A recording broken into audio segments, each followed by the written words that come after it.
চম্পা বৌদিটা আমার সঙ্গে চিট করলো। আপনার সাথেও চিট করেছে? আপনার সঙ্গেও মানে? না, আরো একজনের সাথে চিট করেছে।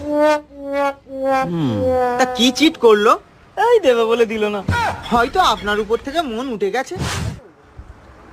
আরে 5,000 টাকা ধার নিয়েছিলে রে ভাই, সেইটা দেবে বলে দিলে না। সবসময় যাই তাই কথা।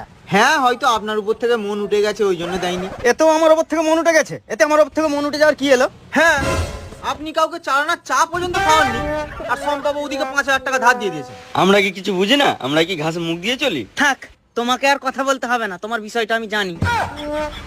চোরে চোরে মাস্তি তো ভাই। এই আজকে চায়ের পয়সাটা সাফি দেবে। আচ্ছা ঠিক আছে। এই চল কারখানায় চল, সেখানে আবার সাকিব একা কাজ করছে। হ্যাঁ, সে আবার কানে কম শোনে। বলি হাওড়া আর শোনে কেওড়া। হ্যাঁ ঠিক আছে, চলুন চলুন, আমি টাকাটা দিই। কত হয়েছে গো? 48 টাকা।